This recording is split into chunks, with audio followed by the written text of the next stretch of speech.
Bonjour à toutes et à tous. Merci de nous rejoindre pour ce huitième ou neuvième, je ne sais plus, webinaire de l'AJE pour l'année 2024. Vous le savez, le 19 septembre dernier, la revue Environmental Science and Technology publiait une étude française tout à fait inédite. Elle a été menée par l'INRAE et ce travail a consisté à compiler, je crois qu'on peut dire ça comme ça, toutes les cartographies au niveau départemental du réseau hydrographique. Alors, c'est pas seulement les rivières ni les fleuves, c'est aussi les fossés, enfin tout ce qui peut véhiculer de l'eau. Et à cette occasion, les chercheurs se sont rendus compte que finalement, euh, entre le travail qu'ils avaient mené de cartographie assez précis et en recoupant les morceaux des départements les uns avec les autres, et le discours officiel, mais dans le discours officiel, il manquait une bonne partie du réseau hydrographique, ce qui peut poser des questions quant à leur protection. Nous avons le plaisir de recevoir ce matin Mathis Messager, qui est hydrogéologue à l'INRAE, donc qui est l'auteur principal de l'étude dont nous allons beaucoup parler. Et je vous propose de débuter tout de suite. Bonjour Mathis, merci de Bonjour. t'accorder du temps. Je vais partager l'écran, comme ça on va pouvoir travailler avec votre présentation. Est-ce que vous voyez la présentation? Parfait. Moi, oui, c'est bon. Ok. Écoutez, n'hésitez pas. La parole est à Parfait. vous.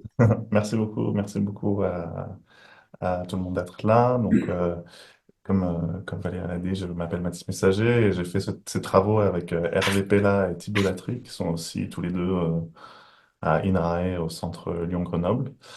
Et donc aujourd'hui, comme dit précédemment, je vais parler de cette analyse nationale de la cartographie des cours d'eau. Donc c'est au titre de la police de l'eau. Je vais d'abord mettre un peu de contexte, on va dire réglementaire, sur la portée de cette cartographie, pourquoi on s'y est intéressé. Et puis ensuite me plonger un peu plus dans, on va dire, la méthodologie et les résultats de notre étude. Voilà. Alors, prochaine diapo. Alors, quand on parle de police de l'eau, je me réfère à la loi sur l'eau, qui est cette partie du Code de l'environnement, en fait, qui régule toutes les installations, les constructions, ouvrages ou activités qui peuvent avoir lieu non seulement sur ou dans un cours d'eau, mais aussi à proximité d'un cours d'eau. Donc, toutes ces activités sont régulées si elles ont le potentiel de soit présenter des risques pour la santé ou la sécurité publique, soit entraver l'écoulement de l'eau par des obstructions, des retenues, évidemment, diminuer la ressource en eau, donc ça inclut des prélèvements, des ponctions d'eau, augmenter le risque d'inondation, pareil avec des modifications des berges, du lit, des obstructions, ou porter atteinte à la qualité ou la diversité du milieu aquatique. Et donc, prochaine, quiconque désire mener une de ces activités qui a un impact potentiel doit soit faire une déclaration dans le cadre d'une petite activité ou faire une demande d'autorisation environnementale auprès de la police de l'eau à sa direction départementale des territoires. Par exemple, si quelqu'un veut prélever plus de 1000 mètres cubes par an ou modifier le débit de manière significative, on va dire, d'un cours d'eau. Et prochaine, c'est important de faire cette distinction parce qu'on a vraiment plusieurs, on va dire plusieurs réglementations qui se superposent en France avec plusieurs cartographies différentes. Et donc là, on se concentre particulièrement sur la police de l'eau et qui diffère de deux autres définitions principales qui ont plutôt à voir avec l'application de produits phytopharmaceutiques. Donc prochaine. Il y a une première qui est importante et qui est souvent citée, c'est les zones de non-traitement. On y pense souvent quand on pense aux régulations autour des cours d'eau. Et ça a interdit des traitements phytopharmaceutiques dans une bande d'une largeur comprise entre 5 et 100 mètres, on va dire, selon les produits, la culture, autour de tout cours d'eau. Mais là, ça concerne vraiment tous les points d'eau. Donc, les mares, les fossés, les points d'eau, euh, et qu'ils soient permanents ou intermittents.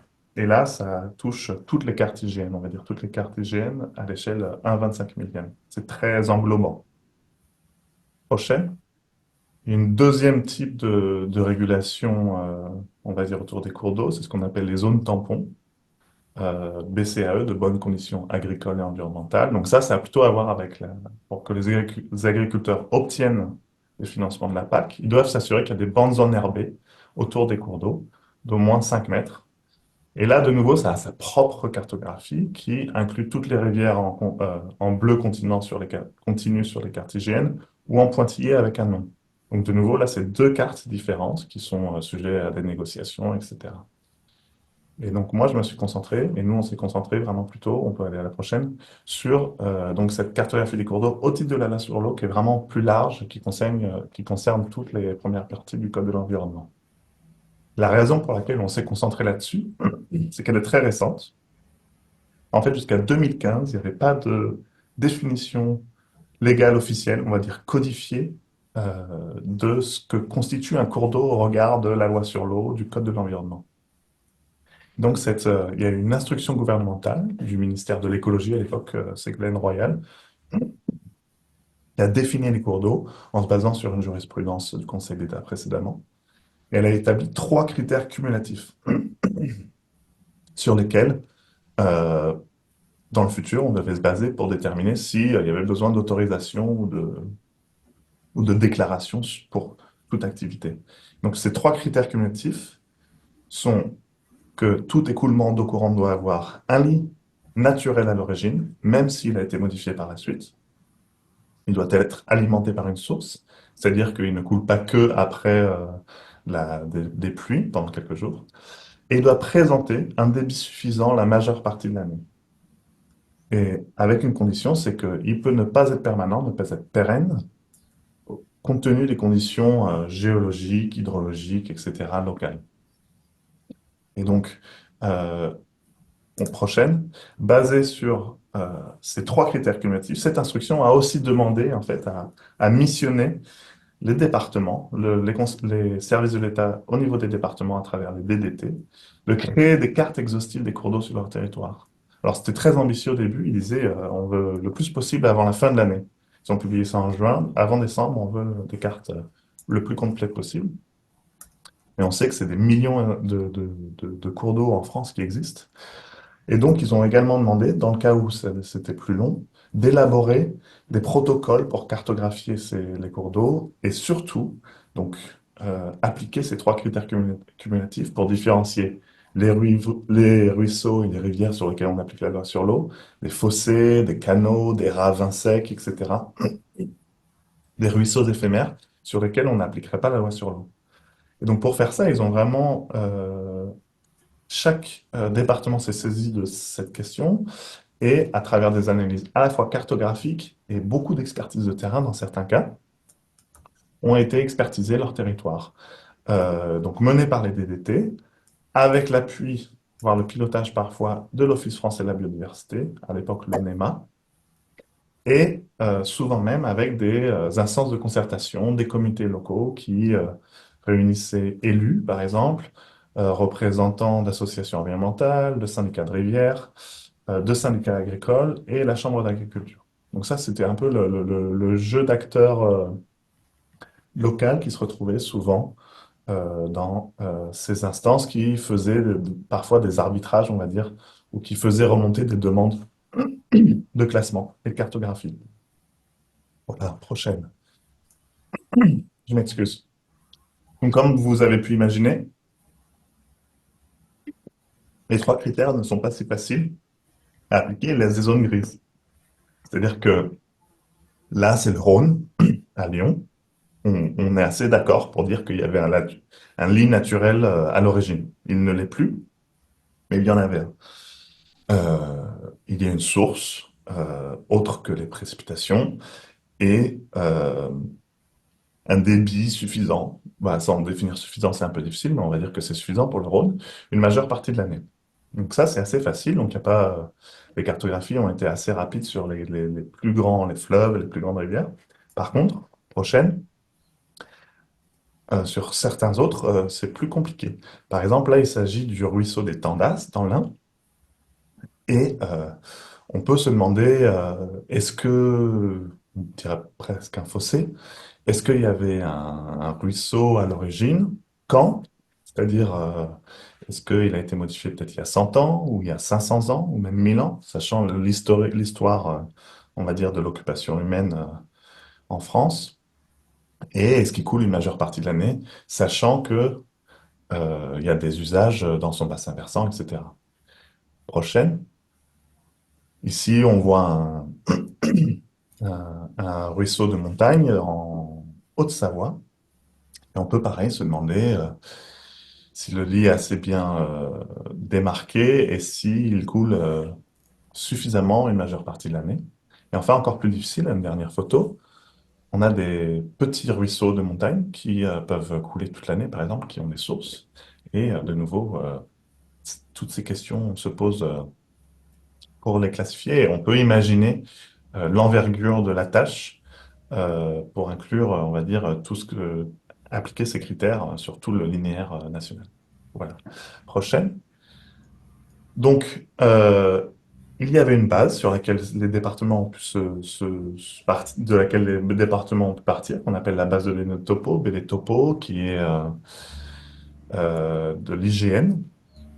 Et le problème, la difficulté, c'est qu'elle ne différencie pas de manière cohérente ces différents critères. Et on ne peut pas faire une juxtaposition directe des critères sur cette cartographie parce que il n'y a pas d'attributs qui disent ça c'est un cours d'eau ou un fossé ou un canal ou un ravin sec. C'est pas explicite ou en tout cas cohérent à l'échelle du territoire. Et même si elle différencie prochaine, les, les rivières et ruisseaux pérennes, on va dire, des intermittents, donc des non pérennes, qui s'arrêtent de couler une partie de l'année. Il n'y a pas vraiment de différenciation entre les intermittents, donc ceux qui juste s'arrêtent de couler une partie de l'année, mais peuvent couler peut-être 11 mois sur 12, et les éphémères, qui sont vraiment ceux qui n'ont pas de source et qui sont dépendants des précipitations. Et là, vous voyez en jaune, donc, en amont, souvent, c'est les plus petits ruisseaux qui sont non pérennes et en bleu pérenne dans la baie des Topos. Mais de nouveau, c'est qualitatif. Il n'y a pas de mesure quantitative pour déterminer exactement leur dépendance à la précipitation, etc. Donc c'était ardu comme tâche, on va dire. Et la prochaine. Donc, une des approches, ça a été des expertises, des analyses, et aussi pour un peu réfléchir à la naturalité du réseau, d'utiliser des cartes anciennes, comme les cartes de l'état-major. On a de la chance en France, on a beaucoup de cartes anciennes, par exemple, qui sont du milieu du 19e siècle, du début jusqu'au milieu du 19e siècle. À part que là, vous pouvez voir, on a des territoires qui peuvent, aux frontières en tout cas, qui peuvent être un peu mouvants selon les frontières. Prochaine. Donc, si on retourne sur notre ruisseau des Tandas, on peut voir que là, c'est le point noir sur la carte de l'état-major, donc où on voit que d'où la photo a été prise. On voit qu'il y avait une trace de ce ruisseau à l'époque, il y a 200 ans. Euh, on peut toujours, on va dire, questionner sa naturalité. On va dire si il a été creusé, par exemple, au temps des moines, on ne sait jamais. Et après la prochaine carte, on peut voir pareil, de nouveau, malgré le fait qu'il soit à sec, une ligne continue sur des cartes de l'état-major. Voilà. Prochaine. Donc, de 2015 à 2024, et surtout des premières années, les DDT on va dire, se sont mobilisés pour faire ces cartographies. Mais de notre côté, nous, en tant que chercheurs, on s'est aperçu en 2020 puis en 2023 qu'il n'y avait aucune carte nationale disponible pour ces données. C'est-à-dire que chaque département avait fait une carte, certains les rendaient disponibles, mais aucune carte nationale n'était disponible ni en visualisation ni pour analyse. Donc il n'y avait pas non plus d'analyse de cohérence entre les cartes départementales. C'est ce qu'on a voulu faire. Donc prochaine.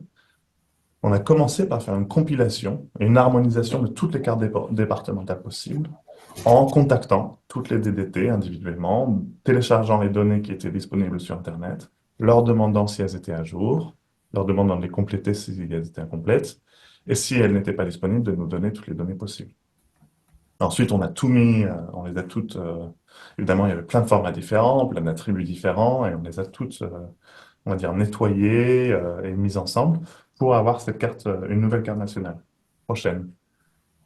Et donc ça, c'est le résultat de cette analyse qui montre la première carte nationale des cours d'eau soumis à la loi sur l'eau en France, avec en bleu ce qui est considéré comme cours d'eau au titre de la loi sur l'eau, en rouge ce qui est catégoriquement, on va dire, classifié comme non cours d'eau, comme ne qualifiant pas au titre des critères énoncés, et donc exclu de la loi sur l'eau et n'ayant pas besoin d'autorisation ou de déclaration pour faire toutes les activités que j'ai mentionnées auparavant. Et enfin, il y a en vert les non catégorisés, donc c'est en cours de détermination, au cas par cas. Et en gris, ils ne sont pas vraiment visibles, mais des inexistants où on pense qu'ils sont allés sur le terrain et qu'il n'y avait vraiment aucune trace d'un lit, etc. Et donc, suivante, je pense que je l'ai donné. Ça couvre 93% du territoire et on a à peu près un peu plus de 2 millions de cours d'eau dans ces cartographies, presque 700 000 kilomètres. Donc c'est vraiment, ça montre un effort monumental de la part des DT. Par exemple, en Bretagne, il y a un département dans lequel il y a eu plus de 55 000 expertises de terrain. Donc on peut imaginer les efforts qui ont été déployés pour ça. Par contre, de nouveau, ça a été fait à l'échelle départementale, avec une mise en commun et une mise en cohérence très variable sur le territoire. Et là, on voit, par exemple, en zoom, on voit des différences quand même assez notables dans la densité de ce réseau entre différents départements, à la jonction de départements, et aussi du traitement il y en a de catégories, c'est-à-dire on peut voir au nord-est de la Drôme, par exemple, où il y a beaucoup plus de non-cours d'eau. Au sud-est, il y a moins de non-cours d'eau, mais c'est très, on va dire, c'est beaucoup moins dense. Et au nord-ouest, on peut voir, par exemple, beaucoup de non catégorisés, c'est-à-dire qu'il n'y a pas eu de verdict. Donc ça, c'est juste un exemple, mais cette différence se voit même visuellement assez fortement dans certains endroits. Et c'est à ça qu'on s'est intéressé. On a voulu quantifier ça, aller par-delà, on va dire, cette vision qualitative. Alors, prochaine. Donc, en fait, ce qu'on a fait, c'est qu'on a voulu comparer, on a utilisé la densité de drainage selon les cartographies et on a comparé à la densité de drainage dans BD Topo, donc la référence hydrographique de l'IGN, que les départements avaient été donnés pour utiliser comme référence principale, on va dire. Prochaine.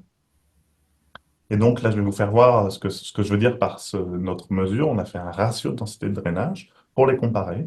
Là, c'est le département de l'Ain, où de nouveau, vous voyez en bleu les cours d'eau, rouge les non-cours d'eau et vert les non catégorisés. Et cette ratio de densité de drainage, prochaine, elle consiste à la somme de toute la longueur des tronçons qui ont été catégorisés comme cours d'eau, plus, prochaine, tous les non catégorisés.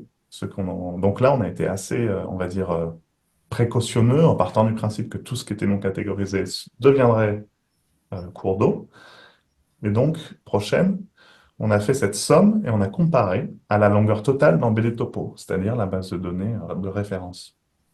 Donc, ça nous donnait au-dessus de 1, des valeurs au-dessus de 1 indiqueraient qu'il y a eu des données qui ont été rajoutées, on va dire, par expertise de terrain ou d'autres ressources de données, et en dessous de 1, qu'il y a du linéaire qui vraisemblablement était dans la baie des topos et qui maintenant sont soit classifiés comme non cours d'eau, soit qui ont été exclus des cartes. Et donc, là, on a inclus dans cette longueur de la baie des topos à la fois les intermittents et l'eau pérenne. Et en fait, on a utilisé cette ratio de densité de drainage pour plusieurs raisons. Un, parce que ça nous a vraiment permis de comparer comme une déviation, on va dire, dans la cartographie par rapport à la référence, plutôt qu'une densité de drainage absolue. Parce que, évidemment, selon la géologie, l'utilisation des terres, il y a beaucoup de variabilité à l'échelle française sur cette densité de drainage, de nombre de tronçons par kilomètre carré, on va dire. Et ensuite, ça nous a été utile parce qu'il y avait quand même pas mal de départements, plus d'un tiers, dans lesquels on n'a pas obtenu des données non cours d'eau. C'est-à-dire qu'on n'a pas eu on a que eu les bleus et les verts, et on nous a pas donné les données des segments en rouge. Donc on devait utiliser une référence pour pouvoir comparer différents départements avec différents niveaux de données. Voilà. Prochaine. Et donc, ce que ça nous permettait aussi, là, en vert, c'est pas très visible, mais ça, c'est les pourtours des sous-bassins. C'est des bassins versants topographiques qui sont dessinés par les GN, qui permettent d'avoir une unité, on va dire, hydrographique, qui nous permettait, en plus, de comparer à l'intérieur d'un département comment la cartographie des cours d'eau différait de la référence au sein donc, des départements. Donc, prochaine. Là, je vous fais voir donc un exemple. Là, ça par département. Dans l'Ain, on voit donc la différence dans ce ratio entre les différents sous-bassins versants, avec des valeurs de jaune à rouge qui sont en dessous de 1. Donc, il y a moins de linéaires dans les cartes de département que dans la BD Topo. Et en bleu, ceux où il y a plus de linéaires. On peut voir que dans l'Ain, par exemple, il y a une grosse variabilité à l'intérieur du département, d'un facteur assez important. Avec certains bassins versants, on a plus de 50% du linéaire qui est présent dans la baie des Topos, qui a été considéré non cours d'eau dans les cartes réglementaires. Et à droite, il s'agit vraiment de la partie du Jura, de l'Ain plus boisé, et avec, on va dire, sûrement moins d'enjeux et moins de modifications des paysages.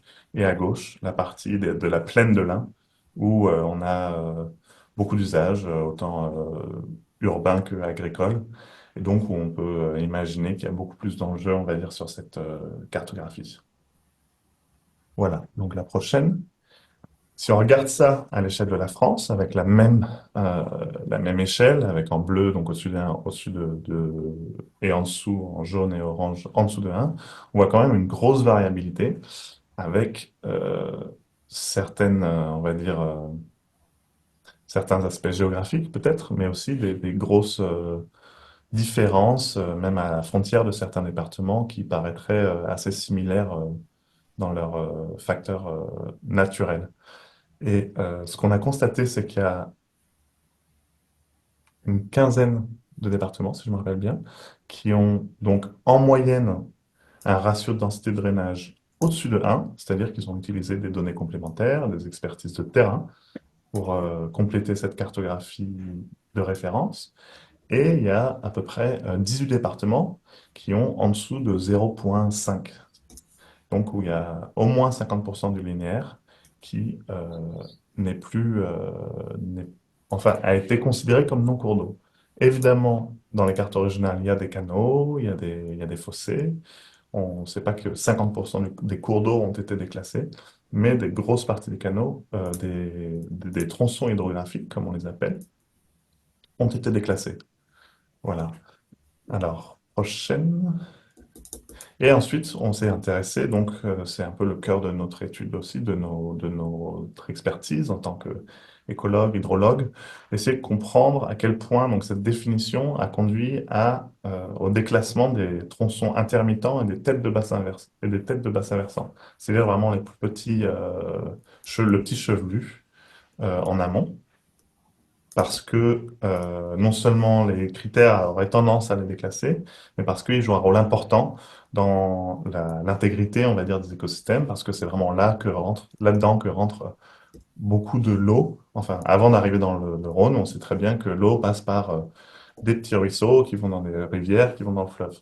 Et donc, on s'est intéressé à quel point ce petit chevelu, c'est comme des capillaires ou des alvéoles, on va dire des bronchioles dans nos poumons, étaient affectés par cette nouvelle cartographie. Prochain.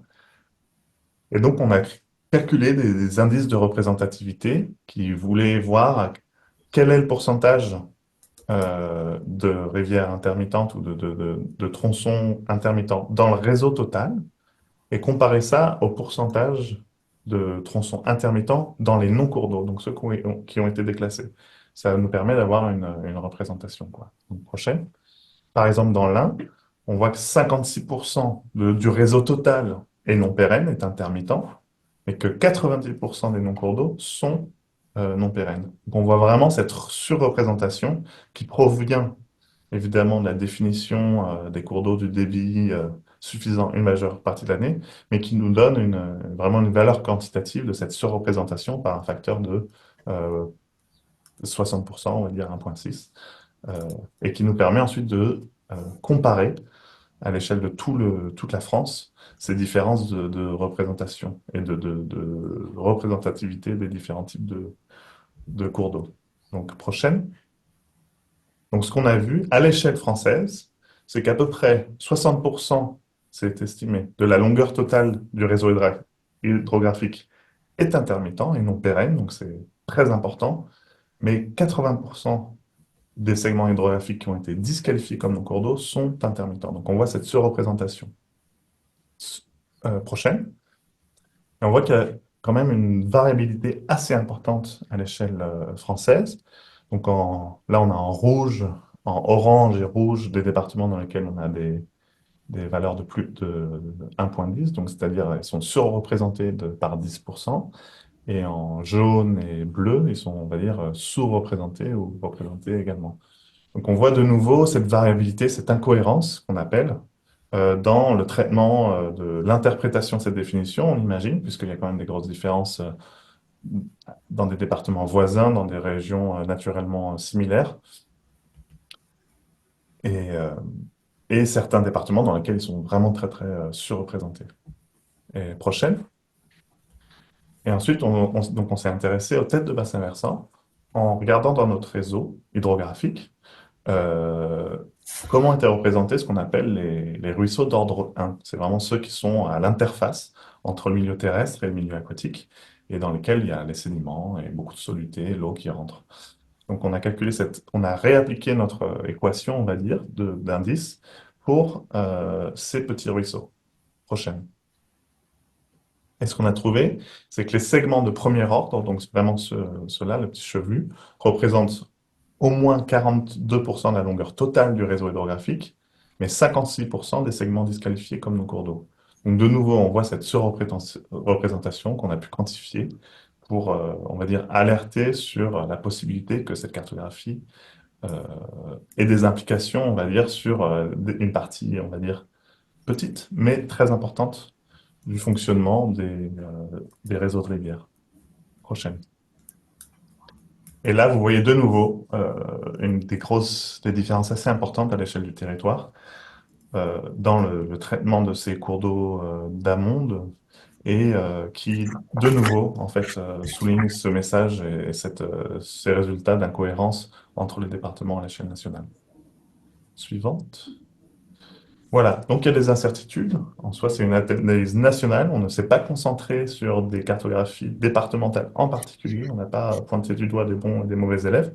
On démontre une incohérence euh, et on est précautionneux également dans le pointage de doigt, on va dire, parce qu'il y a des incertitudes qui sont reliées aux données de référence, c'est-à-dire cette BD topo, elle n'est pas complètement uniforme à l'échelle nationale, on le sait. Il y a des densités qui peuvent être sous-estimées, par exemple, dans les zones forestières et les têtes de bassin. Donc on aurait plutôt tendance à sous-estimer cette déclassification, on va dire, mais ce n'est pas forcément complètement cohérent à l'échelle nationale. Euh, Prochaine. Ensuite, comme j'ai mentionné avant, on n'a pas ces données des non-cours d'eau pour tous les départements, donc on a dû faire des estimations aussi en faisant des analyses cartographiques. Mais dans le futur, ce serait intéressant d'avoir vraiment tous les tronçons rouges pour vraiment pouvoir les analyser directement. Suivante.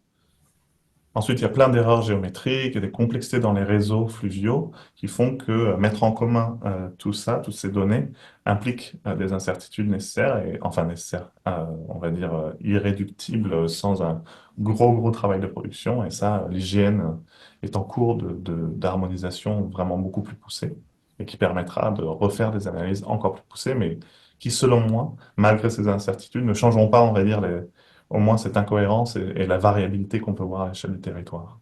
Prochaine. Et enfin, même si on a des analyses des cours d'eau intermittents et pérennes, il y a des incertitudes qui peuvent être assez fortes dans les déterminations qui sont faites dans les cartes. Et tous les départements, tous les cours d'eau n'ont pas cette classification. Vous avez pu voir qu'il y avait des zones grises dans ces cartes parce qu'il nous manque des données. Mais on a pu, avec les départements disponibles, au moins faire une première analyse qui montre ces variabilités. Voilà, suivante. Donc, en conclusion, c'est la première étude quantitative de l'étendue des cours d'eau soumis à la loi sur l'eau, non seulement en France, mais dans le monde entier. Il y a eu aucune, jusqu'à maintenant, il n'y a eu aucune vraiment cartographie quantitative et évaluation dans un pays dans le monde qui regardait sur tout l'étendue du réseau fluvial, qu'est-ce qui est protégé, qu'est-ce qui n'est pas protégé. Suivante. Donc, on a démontré qu'il y avait une forte variabilité dans l'interprétation de la définition et dans la cartographie résultante des cours d'eau, ce qui conduit donc à une application, on va dire, de la loi variable. Cette cartographie, il faut le préciser, théoriquement a une valeur informative, n'a pas une valeur juridique. Elle ne peut pas être amenée en justice, on va dire. Elle peut pas... Mais dans les faits, euh, une fois qu'un cours d'eau figure ou pas sur cette carte, ça, on va dire, permet aux acteurs du territoire de mener des actions avec ou sans autorisation. Et je pense que ça resterait compliqué d'amener quelqu'un en justice pour avoir fait une action sur un cours d'eau qui, une carte du département, classifie comme non cours d'eau. Prochaine.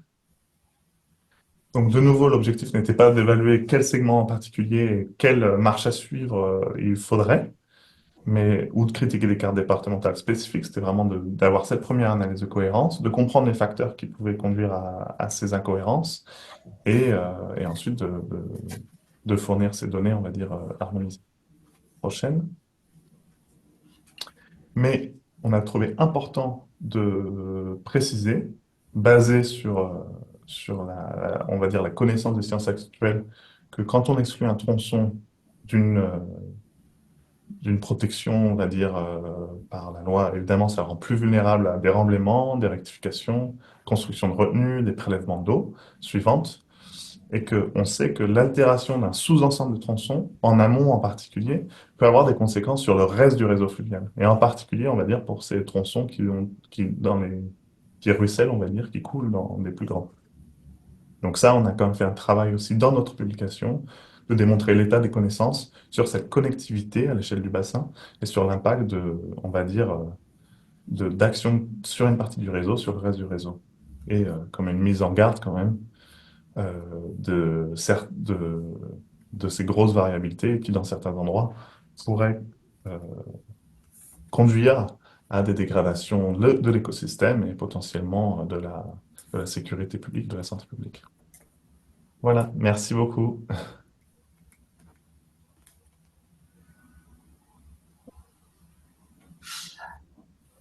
Merci Mathis pour ce très bel exposé. J'imagine qu'il y a des questions, des remarques, des interrogations.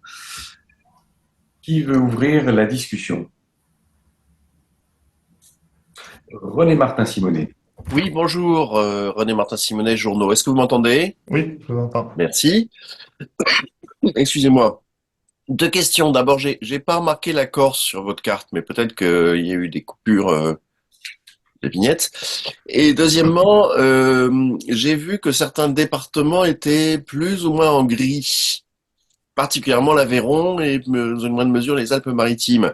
Alors, est-ce que ce sont des départements dans ce cas qui ont connu des problèmes de cartographie particuliers, genre la DDT n'a plus personnel pour ses services pendant 10 ans parce que ça se trouve dans certains cas, ou est-ce que c'est une manière discrète et simple de retarder la fixation de règles? Est-ce que vous avez pu analyser cette question? Alors, pour la première question pour la Corse, à la base, mon intention était de faire une analyse France métropolitaine entière, donc qui inclut la Corse. Malheureusement, c'était très compliqué non seulement de trouver des contacts pour la Corse, mais même dire des numéros de téléphone. J'ai appelé à plusieurs numéros de téléphone qui soit répondaient pas, soit n'étaient même pas, on va dire, des numéros non attribués de téléphone. Donc, j'ai vu que c'était un peu on va dire, un patron récurrent sur les départements et je me suis dit que j'avais déjà beaucoup à faire avec les 94 autres départements et que ce serait un peu plus compliqué en Corse. Euh, et que, on va dire, la mettre en regard des autres départements serait aussi un peu plus complexe du fait des spécificités on va dire, territoriale, géologique, climatique, etc., de la Corse. Donc, j'ai un peu jeté l'éponge pour la Corse.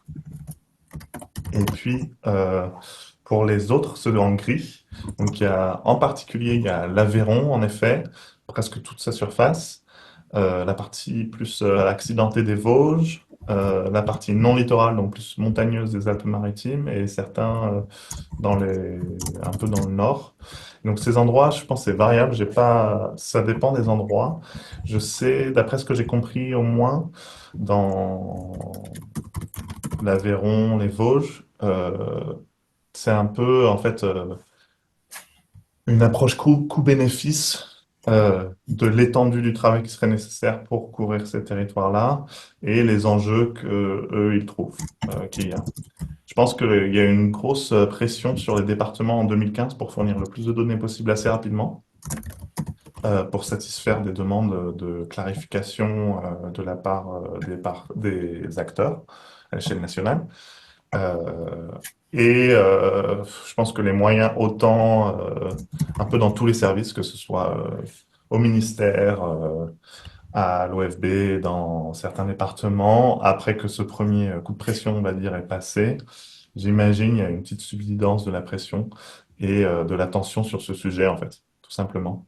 Et des endroits avec moins d'enjeux, où on va dire les acteurs locaux étaient moins accrochés à clarifier euh, les cartographies.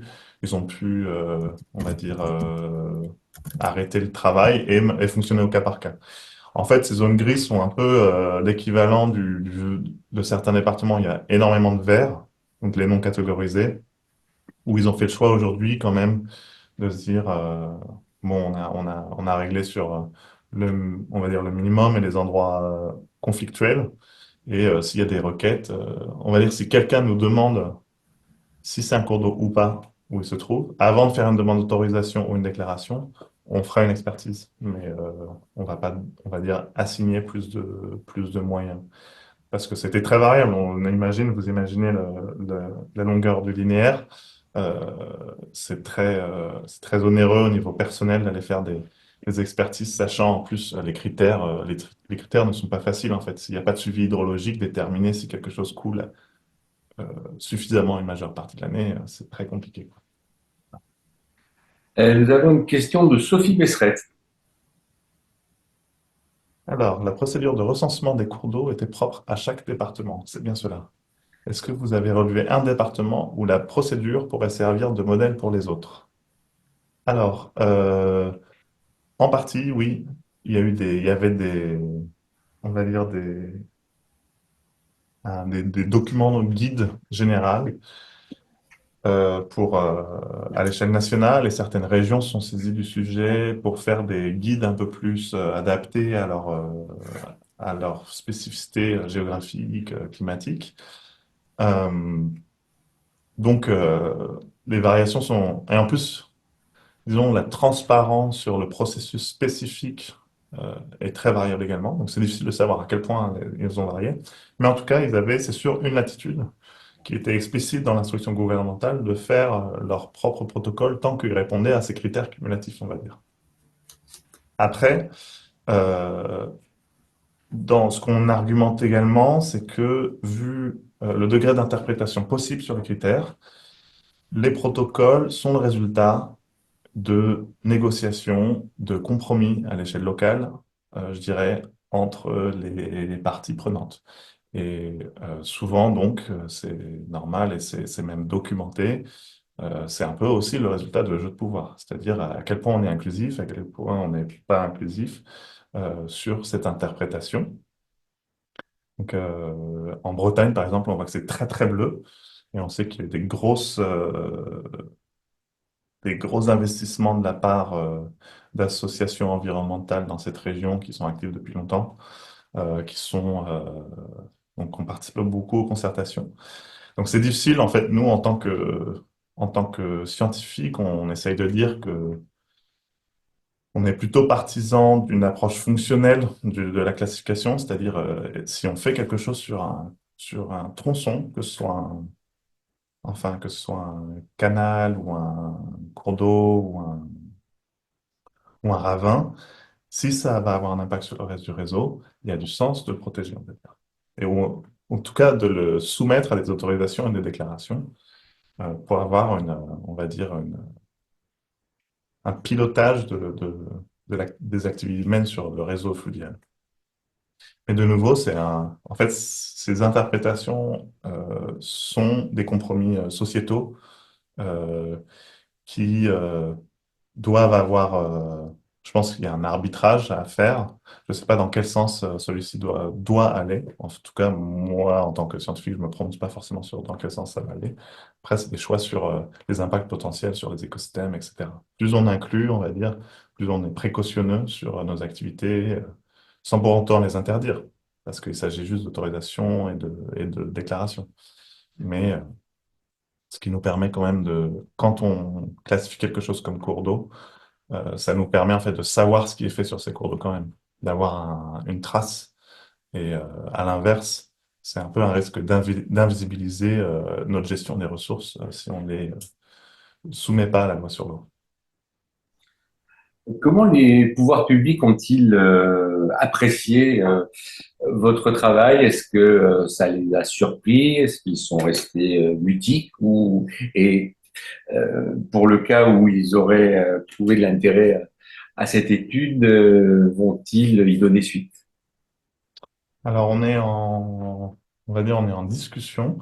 Il y a certains, on a depuis assez longtemps été en discussion avec l'OFB, qui était au courant de nos travaux, donc depuis un moment aussi, et qui eux étaient vraiment aussi preneurs, on va dire, de ce transfert de connaissances, de cette analyse, parce qu'ils ont du mal à obtenir ces données de leur côté. On sait que la remontée, on va dire, depuis les départements vers le ministère et ensuite le transfert vers l'IGN et l'OFB qui sont en charge de tout mettre ensemble a été ardue et délayée. Par exemple, aujourd'hui, on sait qu'ils ont à peu près des données pour entre 40 et 50 départements.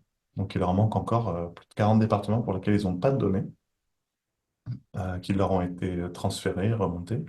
Et donc, je pense que c'est sûr, c'est à la fois éclairant et à la fois gênant, je pense, d'après ce que je comprends. Et ça a créé un peu une nouvelle dynamique, on a l'impression, sur ce qui va se passer par la suite. Mais ça reste très, je pense que aujourd'hui, il y a beaucoup de tergiversations et de conversations entre les différents services, entre les différentes institutions de l'État, que ce soit un ministère ou le BIGN, qui voient ce qu'ils vont faire et comment ils réagissent. Il y a pas eu on n'a pas eu de communiqué très officiel là-dessus. Donc on attend de voir aujourd'hui, par exemple, on devrait avoir une réunion. Mais par exemple, ce qui est intéressant, c'est qu'il y a 3 jours, ou enfin en fin de semaine dernière, l'IGN a publié les données qu'ils avaient déjà analysées Ils ont rajouté un attribut, on va dire, réglementaire à leur base de données. Donc, même s'ils n'avaient pas toutes les données, ils ont mis ce qu'ils avaient déjà en ligne.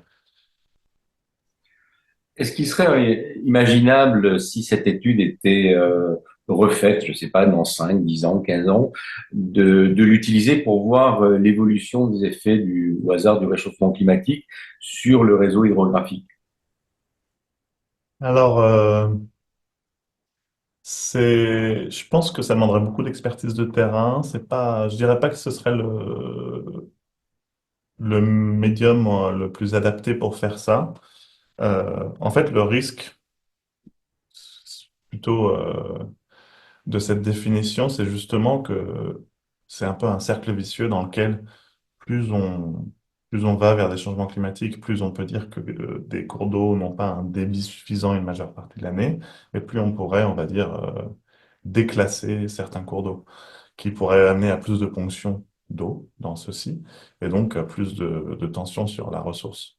Alors, c'est plutôt dans ce sens-là. Je pense que ce serait plutôt une réponse au changement climatique qu'un indicateur, on va dire.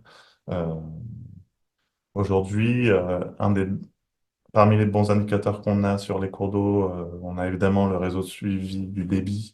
On a des milliers de stations en France, mais on a aussi l'OFB pilote un réseau de plus de 3000 stations Ça s'appelle l'Observatoire national des étiages et qui, de mai à septembre-octobre, en fait, va voir toutes les 2 semaines, sur toutes ces 3000 stations à travers la France, s'il y a de l'eau, si c'est de l'eau courante, si c'est de l'eau stagnante ou si c'est à sec. Et ça permet vraiment, ça fait maintenant 12 ans qu'ils le font. C'est unique au monde aussi. Il n'y a aucun autre endroit dans le monde où on a un tel réseau, on va dire, de compréhension de l'état de la ressource dans le temps et qui va nous permettre, je pense, de vraiment avoir une meilleure compréhension dans tout le territoire de ces dynamiques. Y a-t-il des suites prévues, alors des suites cette fois-ci territoriales? Est-ce que vous pensez pouvoir passer au crible les départements et collectivités ultramarines, peut-être à nouveau la Corse, sait-on jamais? En ultramarin, la réglementation est assez différente et surtout l'implémentation est assez différente. Donc, je n'ai pas vraiment de clé là-dessus. J'ai l'impression que c'est assez au cas par cas, d'après ce que je comprends. J'imagine et j'espère qu'il va y avoir un mouvement de mise en commun et mise en ligne des données après ce qu'on a fait, puisque on va dire le constat qu'il n'y ait aucune carte nationale disponible à un service de l'État était gênant et j'espère que va y avoir du coup que tous les départements maintenant vont mettre en ligne sur des mêmes serveurs, on va dire, ces données, qu'on puisse suivre leur progression et ça nous permettra ensuite de creuser également sur des départements. Mais aujourd'hui, on préfère en tout cas ne pas aller sur de l'analyse département par département en tant que chercheur. On préfère laisser ça quand même On peut appuyer, on va voir en fait justement comment on va collaborer avec les services, mais on préfère laisser ça quand même à l'OFB et au ministère d'aller creuser parce que c'est très conflictuel. Il y a quand même des endroits où c'était vraiment polarisé, les débats autour de cette cartographie à l'échelle départementale. Il y a eu voilà, des négociations âpres, on va dire, sur cette cartographie. Et nous, c'est un peu trop. On a fait un état des lieux à l'échelle nationale et on préfère ne pas s'impliquer plus localement. Mais on sait qu'il y a des études plus géographie, sociologie qui vont sûrement se faire un peu aussi basées sur nos données. Il y a un certain nombre de géographes et d'acteurs économiques qui utilisent alors, ce ne sont pas des technologies nouvelles, mais en tout cas, l'application peut être nouvelle. Je pense en particulier au lidar aérien. Est-ce qu'on pourrait utiliser cette technique pour affiner justement la connaissance du réseau hydrographique, ou est-ce que c'est insuffisamment précis lorsqu'on veut regarder par exemple le débit des très petits cours d'eau? Alors, on peut vraiment, c'est très pertinent dans le fait que, il y a un gros potentiel d'utiliser le lidar. Donc, le lidar, pour information, c'est similaire au radar. Donc, ça envoie des ondes, beaucoup, beaucoup, beaucoup de points, on va dire, pour avoir une image très haute résolution de la surface du terrain et qui permet en plus une image 3D qui, depuis un avion, qui permet d'enlever, on va dire, la couche de végétation par analyse des données et d'avoir donc des modèles du terrain, une cartographie du terrain très, très précise à quelques centimètres près. Et donc oui, en fait, ça permet vraiment de voir comment l'eau et le réseau hydrographique, on va dire, dissectent le terrain, et donc de vraiment percevoir les lits des cours d'eau, et on va dire, affiner le travail de l'hygiène et des cartes topographiques historiques. La difficulté, c'est que donc pour une compréhension naturelle géographique, c'est très utile. Dans le cas d'une analyse, on va dire, réglementaire du statut juridique de ces cours d'eau, c'est plus compliqué parce que ça ne répond pas forcément, on va dire, aux questions de naturalité du lit, même si la forme du lit est quand même une indication, mais on ne sait pas s'il était naturel à l'origine. Et ça ne répond pas à l'existence d'une source ou à l'eau, parce que le lidar on va dire, souvent, on a fait des grosses campagnes à l'échelle nationale pour avoir, donc par avion, pour avoir cette couverture nationale de la hauteur du sol, on va dire. mais il faudrait vraiment un suivi très fréquent pour comprendre les dynamiques hydrologiques des différents cours d'eau. Par exemple, il y a certains départements qui déterminent si il y a une source, par exemple, si le cours d'eau continue de couler 8 jours après une absence de précipitation ou un maximum de, je crois, 10 millimètres sur 8 jours ou quelque chose comme ça. Donc ça demande quand même d'aller voir, pour répondre à ce critère un peu plus précis, d'aller voir ces cours d'eau 10 jours après la dernière précipitation et de constater si ça coule ou pas. Et là encore, en fait, c'est selon les départements, si on enlève tous ceux qui ne coulent pas 10 jours après des précipitations, on se retrouve avec plus grand-chose et avec des impacts potentiels sur l'environnement. Mais enfin, tout ça pour dire que l'IDAR a beaucoup de potentiel, on va dire, pour affiner notre cartographie, mais ça répond pas forcément à tous ces critères juridiques, quoi. Et à nouveau, l'expertise sur le terrain. Ouais. Une autre question, en attendant que mes petits camarades en viennent aussi, euh, pour rebondir un petit peu sur l'une des interrogations qu'avait René Martin en début d'entretien, est-ce que vous imaginez que sur certains départements où on a très peu de données, ou voire pas du tout, que les acteurs économiques travaillant peut-être dans l'agriculture intensive aient pu faire pression sur un certain nombre de pouvoirs publics ou de chercheurs pour justement biaiser en quelque sorte les données dont on dispose pour avoir une cartographie qui soit la plus favorable à l'agriculture intensive. En soi, ces pressions ont été documentées dans pas mal d'endroits. C'est même été on va dire, il y a eu un mot d'ordre de la part de certains syndicats agricoles qui sont donc documentés dans des newsletters, etc., notamment une qui s'appelle un guide d'aide à l'identification des cours d'eau en 2015, qu'on cite dans notre article, puisqu'il s'agit vraiment une base documentée d'un peu des intentions d'investissement de certains acteurs dans ce processus. Après, on n'a pas de clé concrète sur.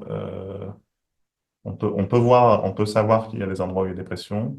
C'est compliqué de savoir quel est l'impact et comment, et de faire, d'établir ce lien cause-effet sans vraiment se plonger dans des procès-verbaux ou avec des interviews, on va dire, de terrain. Et ça, je sais il y a une étude qui a été faite en Seine-et-Marne, par exemple, qui a un peu documenté le processus là-bas, qui a été compliqué, euh, et qu'on cite de nouveau, basé sur cette étude dans la nôtre, comme référence à un exemple d'endroit où il y a eu quand même une polarisation du processus. Et puis, mais je pense qu'il va y avoir potentiellement des études dans d'autres endroits. À l'inverse, je sais que l'investissement d'assaut environnemental a été clé dans certains territoires pour justement faire, on va dire, contrepoids, qu'il y a eu un gros travail de sciences citoyennes, en fait, de recensement des cours d'eau et qui se fait encore. Et d'ailleurs, on a pas mal de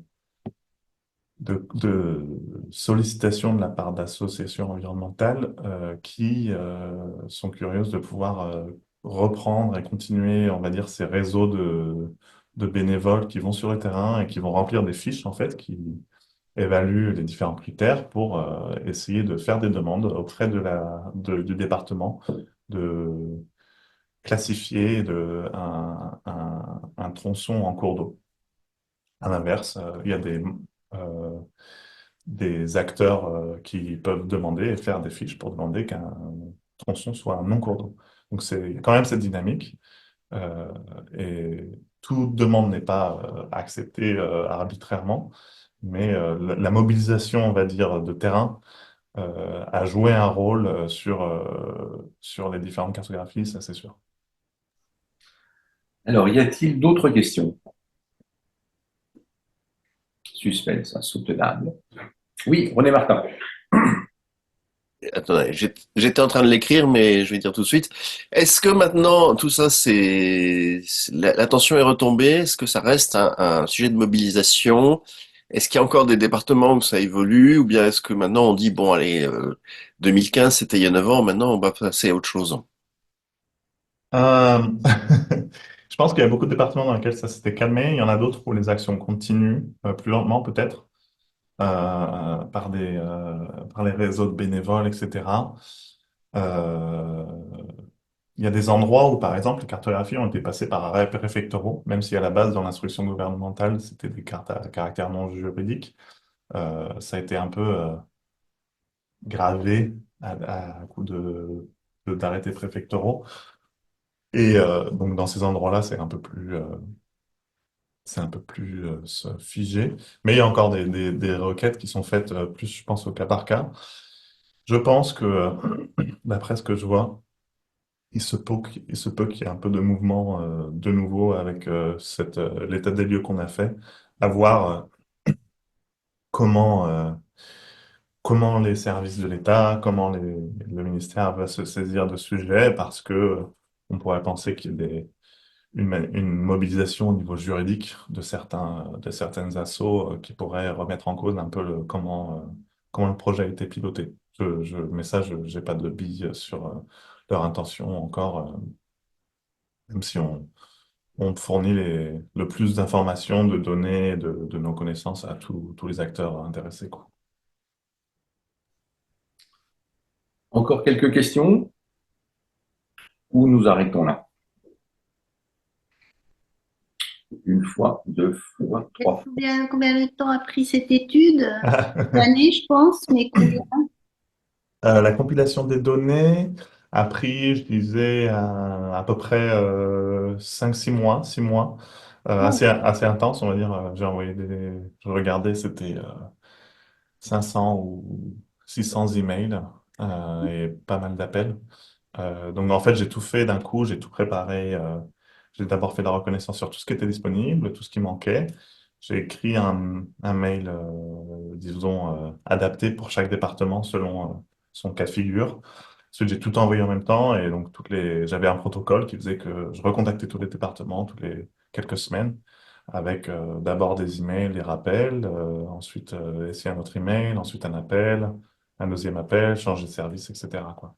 Donc, j'ai essayé de garder un rythme assez soutenu sur ces sollicitations pour ne pas, parce qu'il y a du roulement aussi au niveau du personnel et c'est un peu compliqué parfois d'avoir les bonnes personnes.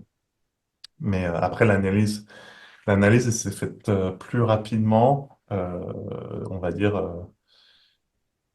en tout, ça a pris presque un an et demi, je dirais. Mais c'est parce que aussi à l'époque, je terminais ma thèse et donc j'étais sur on va dire, une temporalité un peu compressée et finie. Vous êtes le seul salarié, en fait, à avoir les Oui, mais ça, bénévoles. j'étais pas payé pour. C'était, Ah bon, c'était vraiment, on s'est saisi, j'avais vu l'analyse qui avait été faite en 2020 sur la région Aura. C'était un sujet qui m'avait beaucoup intéressé il y a 4 ans. Et donc, je me suis dit que c'était important de le faire à l'échelle nationale. On s'est saisi du sujet, mais on n'a pas demandé de subvention. On est complètement, on va dire, c'est à côté, c'est du travail purement recherche, je sais pas, bénévole, on va dire. Euh, donc, ça faisait aussi partie du jeu de se dire, on est complètement indépendant, on essaie de faire un état des lieux et on n'a pas de parti pris sur un département ou un autre ou quoi que ce soit. Voilà. d'accord. Merci. De rien, merci à vous. S'il n'y a pas de questions, ben on va en rester là. En remerciant beaucoup Mathis Messager pour sa présentation, ses travaux et surtout sa pédagogie. Merci à vous tous et toutes et bonne journée. Bonne journée, au revoir. Merci Bonne beaucoup. journée. Merci. Au revoir.